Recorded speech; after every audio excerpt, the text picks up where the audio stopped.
The namespace alias operator is used to reference a type or member in a namespace, particularly when dealing with namespace aliases. It helps resolve naming conflicts and clarify scope, allowing for unambiguous access to a type when multiple types with the same name exist in different namespaces. A common use case involves creating an alias for a long or conflicting namespace.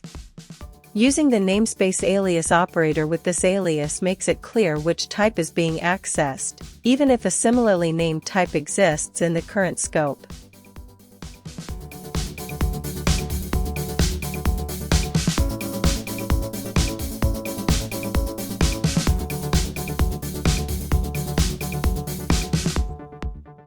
You can also use the dot token to access a member of an alias namespace. However, the dot token is also used to access a type's member. The namespace alias operator ensures that its left-hand identifier is interpreted as a namespace alias, even if a type or another namespace with the same name exists. The dot operator is used to access members of a type or namespace, making it ideal for accessing methods or properties within a class.